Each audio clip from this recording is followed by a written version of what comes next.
Idukki Painavu engineering കോളേജിൽ കൊല്ലപ്പെട്ട SFI പ്രവർത്തകൻ ധീരജ് രാജേന്ദ്രന്റെ 4ാം രക്തസാക്ഷിത്വ ദിനം ആചരിച്ചു. തൃച്ചംബരത്തെ സ്മൃതി മണ്ഡപത്തിൽ നടന്ന പുഷ്പാർച്ചനയിലും തുടർന്ന് നടന്ന അനുസ്മരണ റാലിയിലും നൂറുകണക്കിന് പേർ പങ്കെടുത്തു.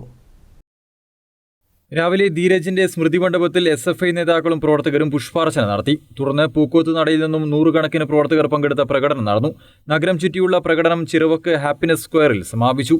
ഹാപ്പിനെസ് സ്ക്വയറിൽ നടന്ന അനുസ്മരണ സമ്മേളനം SFI സംസ്ഥാന സെക്രട്ടറി PS സഞ്ജീവ് ഉദ്ഘാടനം ചെയ്തു. കോൺഗ്രസും ലീഗും മതരാഷ്ട്രവാദികൾക്ക് കീഴടങ്ങുകയാണെന്ന് സഞ്ജീവ് പറഞ്ഞു. വയനാട് പുനരധിവാസത്തിന് വേണ്ടി കോടാനുകോടി രൂപ പിരിച്ച് ജനങ്ങളെ വലതുപക്ഷം കബളിപ്പിക്കുകയാണ് ചെയ്തത്. കോൺഗ്രസും മുസ്ലിം ലീഗും ജമാഅത്തെ ഇസ്ലാമിയെ പോലുള്ള മതരാഷ്ട്രവാദികൾക്ക് കീഴ്പ്പെടുന്നു എന്നത് ശരിവയ്ക്കുന്ന കാര്യങ്ങളാണ് ഇപ്പോൾ കണ്ടുവരുന്നതെന്നും PS സഞ്ജീവ് പറഞ്ഞു.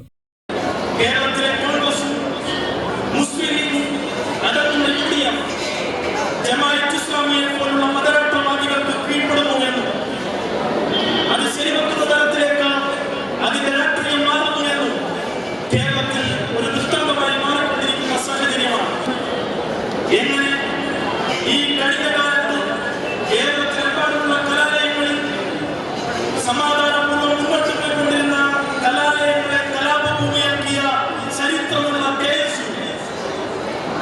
മനുഷ്യരെ കൊല്ലാൻ ഇന്ന് പ്രത്യേകമായി പരിശീലനം നടത്താനും തീരുമാനങ്ങൾ എടുക്കാനും അതിനെ അംഗീകരിക്കാനും അതിനെ തള്ളിപ്പറയാതെ തെറ്റെന്ന് തിരുത്താതെ അംഗീകരിക്കാൻ കഴിയുന്ന KPCC പ്രസിഡന്റുമാരും ഉണ്ടാകുന്ന സംവിധാനമായി ഒരു രാഷ്ട്രീയ മതപതിക്കും കോടാനുകോടി രൂപ പിരിച്ചെടുത്ത് ആ പണമെവിടെ എന്ന് ചോദിക്കുമ്പോൾ അതിനെത്ര പയറിടങ്ങായി എന്ന മറുപടി നൽകി കേരളത്തിലെ ഈ മതനിരപേക്ഷ ബോധ്യത്തെയും കേരളത്തിന്റെ സ്വാഭാവിക ചിന്തയും ചോദ്യം ചെയ്തുകൊണ്ടിരിക്കുന്ന വർത്തമാനകാല കേരളമാണ് ഇന്ന് നമ്മുടെ മുന്നിൽ നടമാടിക്കൊണ്ടിരിക്കുന്നത്.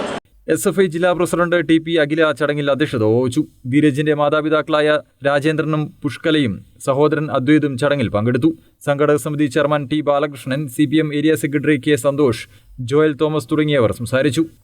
News bureau, Taliparamba.